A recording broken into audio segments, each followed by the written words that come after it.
Hello and welcome to Unleashed, the podcast about the people, the projects, and the culture of Big Red Dog.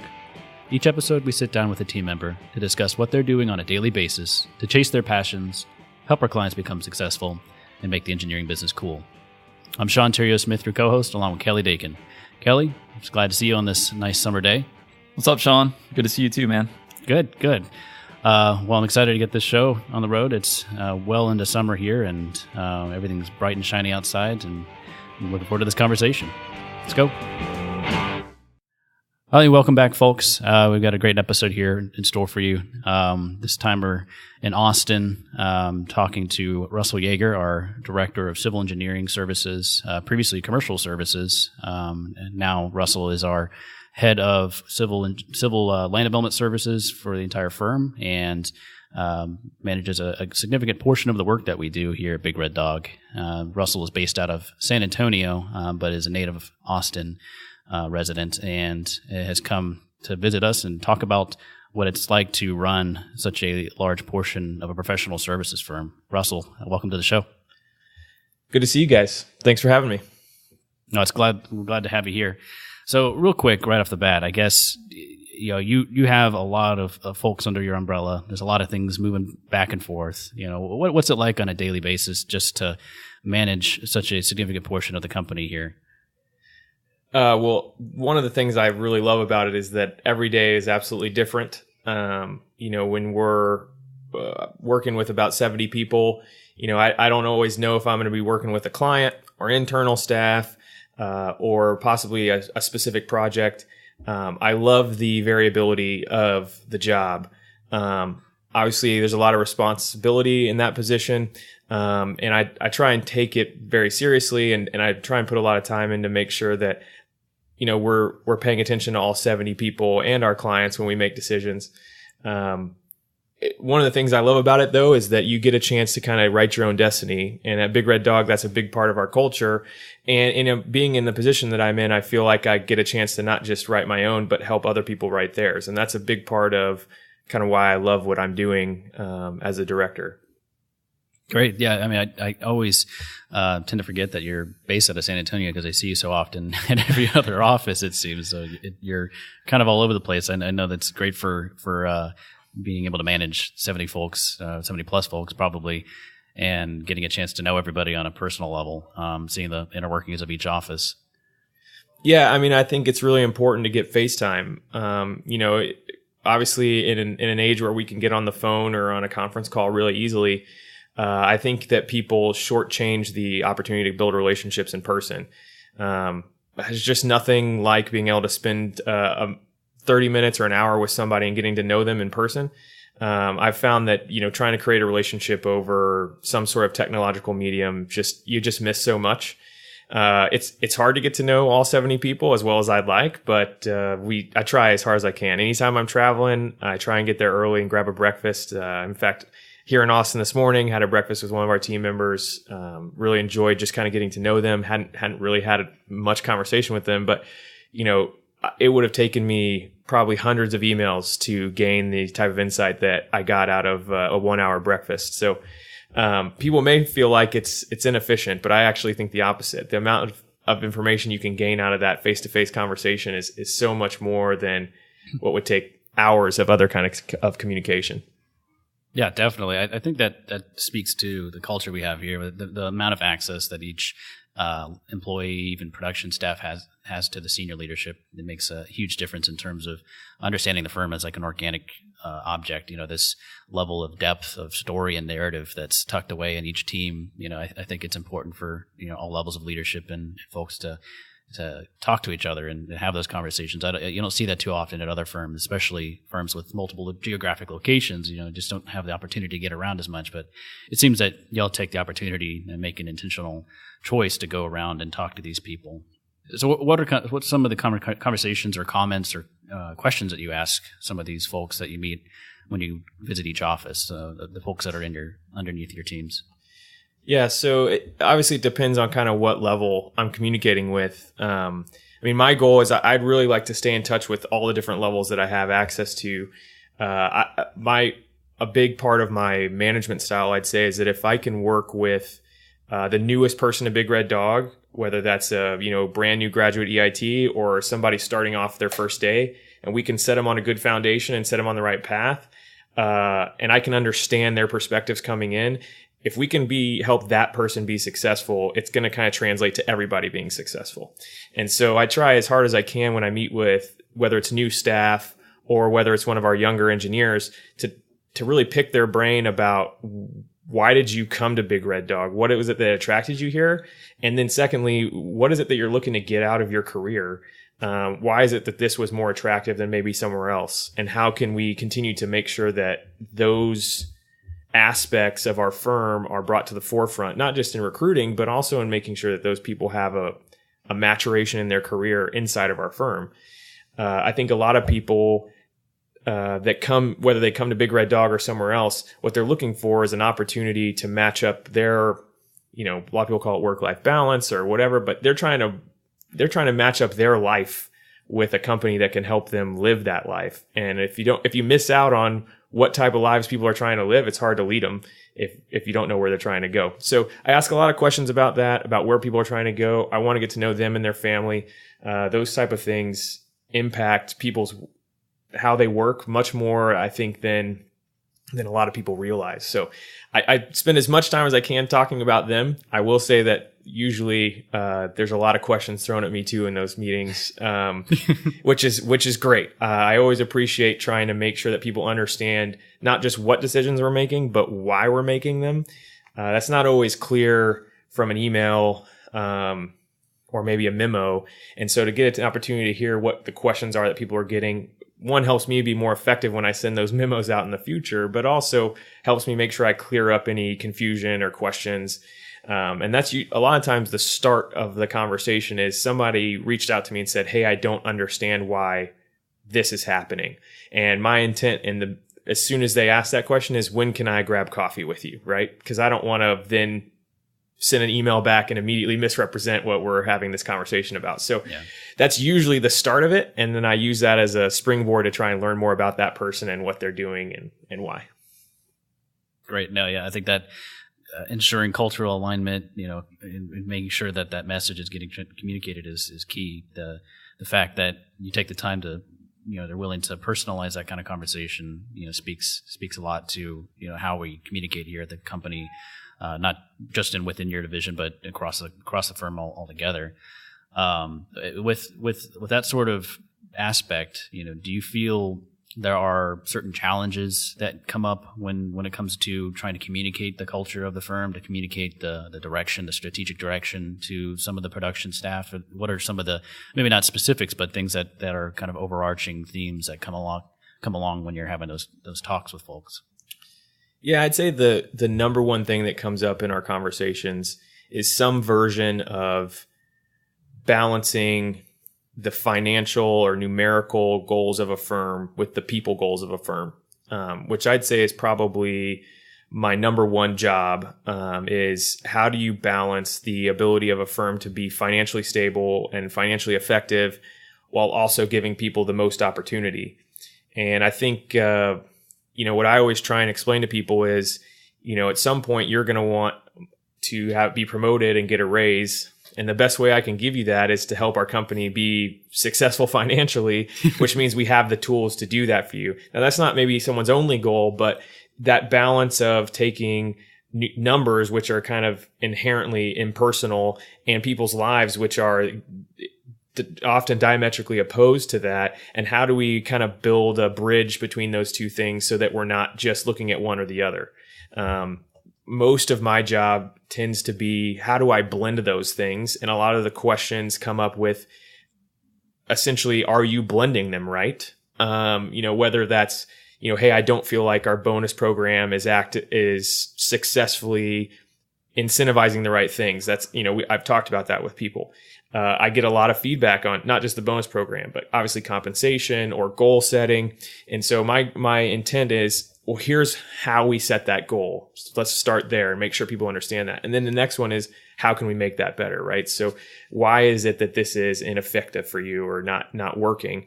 And that blend of communicating the financials and the numerical side of our business with the people side is the majority of my job. It's just maybe a different level depending on who I'm talking to, on how you blend those things, right? So I'd say most of the conversations tend to lean towards that, and my position is kind of the first one where I'm blending those two things. Our team leaders and our market leaders are very focused on clients and staff and production. My goal is to help take off of them that blending, but get their opinion and feedback to make sure that it's effective. Great. Yeah, you make it personal. You get an opportunity to reflect that point a little bit more closely. It's just the classic three-legged stool kind of problem. You can't imbalance everything. You have to have, rise everything at the same level. Mm-hmm. So kind of going from an internal to an external perspective. So you're heavily involved, obviously, in business development and client relationships. What are some of the unique strategies and tactics that you use, at least what the firm uses, at least when it comes to speaking with clients, developing relationships? How do we communicate our value proposition? Those sort of things. What are some of the things that we do here differently than other firms?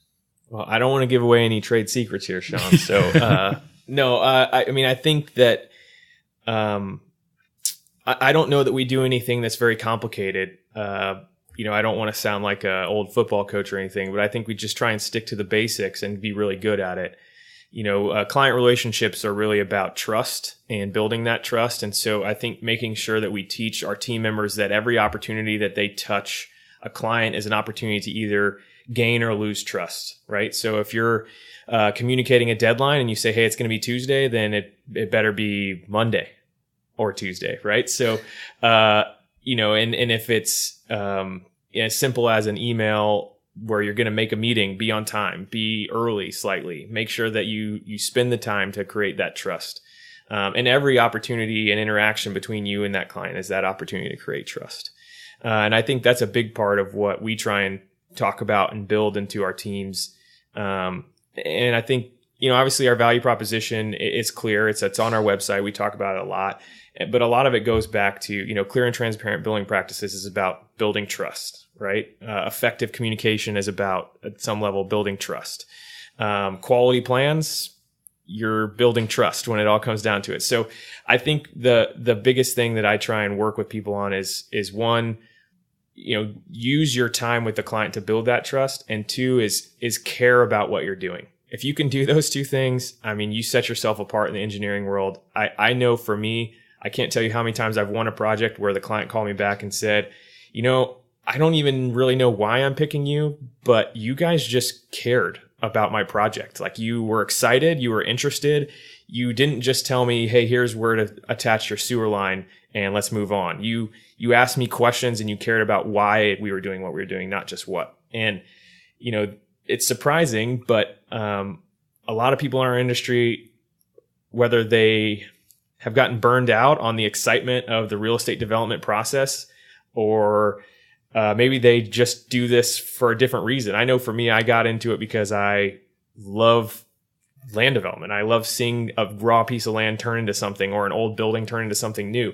So man, I get excited every time there's a project, and I hope that rubs off on my team and then rubs off to our clients, because it's we're in an exciting business, especially right now. And that rubs off on our clients, and they want to work with us because they know we want to work with them. Yeah. It sounds so simple just to have people that are excited about what they do every day. And why do you think other firms don't have that same attitude? And as you're traveling around to our different offices, is that something that you see as sort of a common thread in all of our team members about like being excited for the projects? And I think the people that excel in this industry want to see something built, right? They want to be they love that tangible part of our industry where they can drive around and say, hey, I was a part of that, or I was a part of that. Or, for me, I love that when I moved to San Antonio, it was the farthest thing from what people said was like this cool, hip, fun place to be. But I've been able to be a part of that transition, right? To where, San Antonio is starting to be on, however much stock you put in all these lists, but it's starting to be on those lists. Whereas before it was like, hey, we go to San Antonio for the Riverwalk and Six Flags. There's actually stuff to do there now that's exciting and fun, and I got to be a part of that. And I think people who see that longer term perspective over, hey, I'm going to go in today and grind out a drainage report, it's more about your vision. And I think because we're a firm that has 5-year plans, and we do focus on people and their long-term maturation. I think what we do is we tend to find people who have a vision already as a part of our team members, but then we also kind of stoke that vision as a part of the way that we work with people and grow them in our firm. And if you have that long-term vision, it's easier to be excited about what you're doing every day because you see the path, and I don't know that it's a cultural difference in these other firms, but I don't meet a lot of people from other firms, even when we hire them into our firm, that have a lot of vision for where their career is going. And I don't want to blame those other firms for that, but I certainly think that's different about the team members that work for us. Yeah, I think we have a knack for hiring people who are just simply passionate about their cities, their communities. Like, it just seems to me that every time we get a project, everybody that's working on it is just excited about, improving their landscape around them, things that they probably will be using after it's built. It's just something I know for myself working on projects in Houston, brings me a significant amount of joy to see the structural landscape change. Like, it's something that is contributing to the narrative of the city. And, there's so much happening in San Antonio too. I've said on the podcast before that, San Antonio is easily my second most favorite city in Texas, but it's a very close second. I love visiting there. Not that I don't enjoy our other markets, but there's so much stuff that we can contribute to that changing narrative that I think, it attracts a certain type of person into our firm. And we do a great job of, recruiting those folks and making sure that they're happy here. So going back to San Antonio, I know that you're pretty active in the community there, especially the real estate and the development industry. But what are some of the things that you do in organizations in the community down there? A lot, which I appreciate the opportunity. I've really enjoyed being a part of where San Antonio's going and where it's gone over the last 10 years. I've been really heavily involved in the Real Estate Council, which is an organization that kind of is a go-between between the real estate industry and the city of San Antonio and all of the processes. From being on boards and commissions, looking at new ordinances to, I'm on a board right now that's looking at the new drainage regulations. So I spend a lot of time making sure that, and San Antonio does a good job as a city of reaching out to that community and saying, hey, we have to put this new ordinance in place to protect our population or to meet the changing environment. How do we make sure that we work the kinks out before this gets into place? And we're trying to work them out on the fly. And so they do a great job of that. I've always enjoyed being a part of those groups to kind of work through those things. In addition to that, I'm on the San Antonio Chamber of Commerce board. I'm on their executive board. I joined this company because I wanted to be an entrepreneur, and I basically started a small business, right? And so to be able to support other small businesses in our community and help them navigate the waters of what it takes to grow and open and grow, I guess in that order, is really a blast for me. It does take quite a bit of time. There's always something that government's either enacting, or whether it's positive or negative, that affects those small businesses. So our goal is to, coordinate on their behalf. And that's something I've done for the last couple years. And it's really it's been a joy. It does help from a business development standpoint a little bit, but it's really more of a passion for me to help small business than anything else. Russell, I am amazed by your dedication to your community and your family and your work. And I don't know how you possibly have any time, any free time to do anything. I think I got brought up with a pretty strong work ethic. And so the truth is that I really have a hard time staying still. So whether there's free time or not, I always find something to do. And I really enjoy seeing things progress. I like building things. So whether that's, a table at my house from IKEA or, our community or our business. I love seeing something for what it can be and helping it go get there. And I'd say if there's something that connects all of my passions, it'd be that. I liked seeing something that is in a certain place and trying to create a plan for it to get to a new, better, elevated place. And that, I'd say, connects everything that I kind of do across spare time, work, whatever. That's what I enjoy the most. So going back to family, Kelly mentioned it. So you mentioned before we started recording that you had a 1 and a 3-year-old at home. You obviously have a pretty dedicated and incredible wife at home too, helping you raise a family. What are some of the things that you guys do together in your spare time, if there is spare time? I'm assuming, such as 4th of July that we just enjoyed. What are some of the things you guys get to do? Yeah, I love getting to spend time with my family. I mean, all the stuff that I do is really, at the end of the day, it's for them. And so, when we get spare time or, every evening, I'm very dedicated to make sure I'm home with the kids for dinner and putting them to bed and all that. And I think it's really important for me. It's to be with them, and then also obviously for them to have me around. So we are very organized to make sure that still happens despite everything else that's going on in my calendar. I do have an amazing family. My boys are both very into animals, and so we spend a lot of time at the zoo. We spend a lot of time at there's the Whitty Museum right now in San Antonio has a big dinosaur exhibit. I think we've been to that thing, I don't know, 10 times. I can name a lot of the dinosaurs just by heart, because every single time we see them, my 2 boys ask me to say their names because they're usually pretty long, complicated names, so they can't say them yet. So we love that. My wife's family has a large piece of property south of San Antonio. So a lot of times we go out there and the kids play and I work and they, help or whatever we need to do out there. And it's really enjoyable, very different kind of work than I do every day here.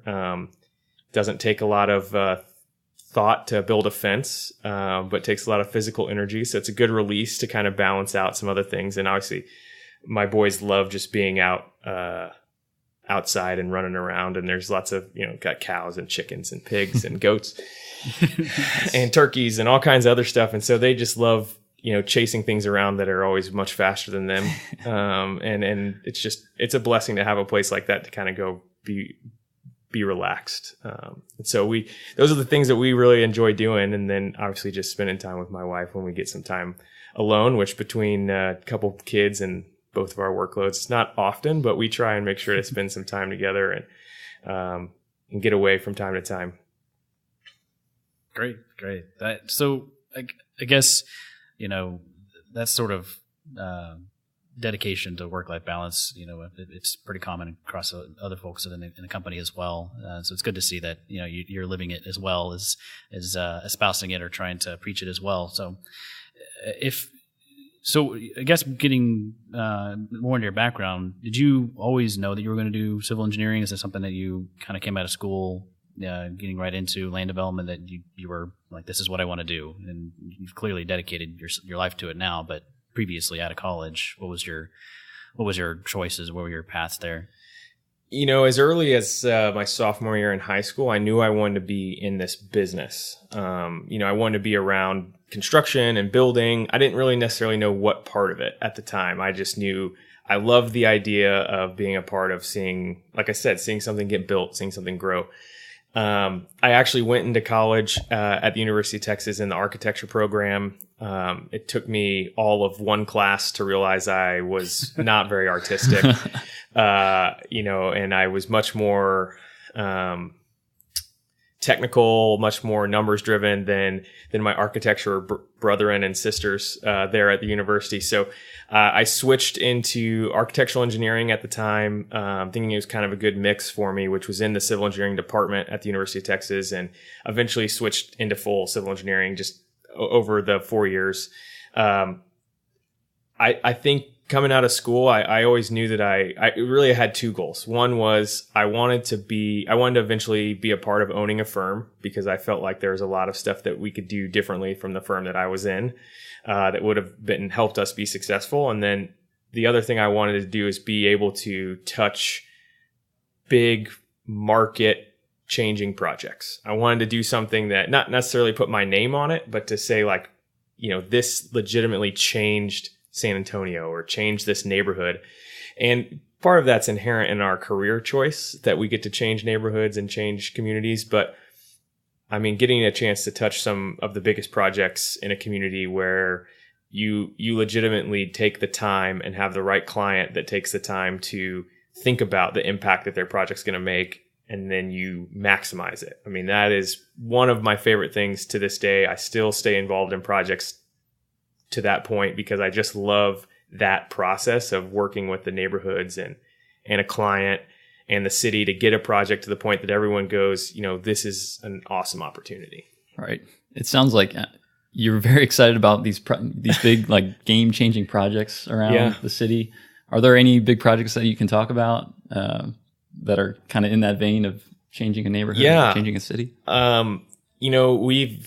This has been a good start of 2018 for us. We've got 4 projects in the hopper right now here in our civil team that total about a little over $1 billion of construction value, which, I mean, 4 $250+ million projects that's a lot for a firm, particularly our size, but also just all at one time. And so I could talk about any one of them for a very long time, but the one that I think I've been involved with the longest is the Valor Club in San Antonio, which I started working on with the developer about 6 years ago when it was just literally a blank piece of paper. And we were trying to figure out what to do with an old golf course that couldn't make money anymore. And the developer came up with the idea to build a veteran-centric community that helped transition veterans. And I was all in from the start. I mean, that's such an amazing opportunity and such an amazing thing to give back. San Antonio's got the moniker Military City USA. There are a lot of veterans and people leaving the military in San Antonio, and for us to be able to give something back to them at the same time as being able to do a massive groundbreaking project. To marry 2 of those things together is just so incredible. And that project is going to be, it really is going to be a game changer. It's in a part of the city that needs some fresh investment. So to put, in the case of this project, 1,000 housing units, a new golf course, significant infrastructure for recreation and physical therapy and, veteran services and education, like all in basically a big campus is it's going to revolutionize that neighborhood. And I'm so pumped to see it come to fruition. I almost want to take a time machine to 5 years, but it's going to take us 5 or 6 years to get it done. And I'm looking forward to being a part of it all the way through. Yeah, it sounds exciting. Yeah, I've been watching that project pretty closely as well. Being a veteran myself, the saturation of veteran services in Texas and San Antonio in specific is incredible, and the fact that we are creating one of the first intentional communities for veterans is huge. I think that model might take off in other places. There's a dense population of veterans here in Houston too, and I have a lot of friends who live in San Antonio, and those sort of communities are hard to come by because when you leave the military, you're always looking for a tribe. You're looking for some kind of connection with what you used to have, a camaraderie, and developing a physical community is a big step in that direction. So I'm excited to see how that project turns out. It's I'm really glad that we're a part of that. So I guess kind of wrapping up, we're going to go into our hot seat questions, the 3 questions that we have always asked, at least for the last 2 episodes, now going on to the 3rd. It's a long-standing tradition, Sean. Yeah, it's a very, very tenured tradition. We just cut it out in the other episodes. It's fine. No, I'm kidding. We're going to continue to do this so we can kind of develop a more patchwork view of what the company is like and see how everybody interprets the mission of the company, and I always enjoy the last question in specific. But the first question always is, if you could add a book to the virtual Big Red Dog library, what would it be and why? So I wanted to think about this and give you guys like a list when I first heard that we were doing these questions, but it took me a lot of effort to boil it down to one book. But I'd say that one of the ones that's been the most critical for me understanding how to do my job now, and I think would be beneficial for anyone to read, is a book called Bringing Out the Best in People. It's by Alan Loy McGinnis. It's just an incredible book, short stories and short nuggets about how to work with people. I find myself, it's in my bag all the time. I find myself when I have 10 or 15 minutes or I hop on a plane, just pulling it out and reading a couple chapters. There's always so much to learn about how to work with people, and it's just such a effective quick tool for that. I've probably handed out a dozen copies of it into Big Red Dog because it's just such a wonderful book. So that's the one I would put on the list. Nice. That's actually on my list. I haven't had a chance to read it, so I'll have to double down and get through it. I'm glad you're already handing it out, so it kind of serves the purpose of the BRD Library. So you've already satisfied that part. Second question: if there was a case where Big Red Dog didn't exist and you were no longer a civil engineer, what would your profession be? What would your occupation be to satisfy that itch to always be working and building, as you said before? I think it's changed over the last couple of years, but as I've spent a lot of time out at my wife's family's ranch, I think if I had to do something, it would be ranching or farming, which is such a departure from what I do every day. But it's just, you're so tangible. I think that's one of the things I like about my career here too, is it's very tangible. Obviously putting a seed in the ground and seeing something grow, or, having an animal be born and watching them grow up, is very tangible. And I like that part of it. And there's something rewarding about just being a part of that process for sure. Cool. Yeah. I think the transition kind of happened for me too when I had kids. I have kids of a similar age to you. And before I wouldn't imagine myself ever being on a farm or doing something. But now I think seeing the kids interact with like the outdoors and seeing them excited about it, it definitely changes your perspective on things. But that sounds cool. That would be a lot of fun, especially in San Antonio. I think that would be a cool place to do that. Lastly, and this one I think is especially relevant since you've been with the firm for so long. What does it mean to you to make the engineering business cool? I think the biggest thing is what we talked about earlier in the podcast is being passionate about what we do. I think you find a lot of people in any career that aren't necessarily passionate about what they're doing. But I think the reason that we're attractive to people and why people perceive us as cool is that we are passionate. We are excited about what we're doing. And I think that brings out people who want to be around passionate people, right? So whether we were doing something else or the fact that we're doing engineering, the fact that we're passionate about it, I think is what makes Big Red Dog cool. I think it's what makes us attractive to people. And I think over time, it's what would make, which we have some work to do, I will admit, but I think it's what will make engineering cool, is to say that, look, you can be passionate about what you're doing and be involved in engineering. I think people assume that all these numbers driven careers, whether you're like a banking analyst or whatever, that's just, you don't get excited about going to work. But I think we have a blessing of being able to have both of those things at Big Red Dog. And that's what, to me, making it exciting and cool is all about. Great answer. No, I like seeing everybody's answers. They all seem to be speaking to some aspect of the firm. And that's an especially important one for sure. Well, Russell, I think that just about does it for this episode. I appreciate you coming by and talking to us. I know you've got a busy schedule, but it's really important to hear from your perspective and your experiences here at the firm. So thanks again. Appreciate you coming by. Glad to be here. Enjoyed being with you guys today. Thanks. Well, folks, that does it for another episode of Unleashed. As always, you can find our podcast wherever you consume podcasts, whatever your podcast app flavor of choice is, whether it be Apple Podcasts, Google Play, Spotify, iHeartRadio now, and several other storefronts. And if you have a chance, if you could leave us a rating or review on one of those storefronts, that would be really appreciated. And also, if you guys have a chance, go over to LinkedIn. Look up our page over on LinkedIn, connect with Russell, and follow our company page. We're just about to hit the 5,000 follower mark, so that's exciting. All of our company updates are on there, and hit us up. Yeah, lots of great content there, so go ahead and look us up over there. Well, folks, thanks for listening. Take care for now.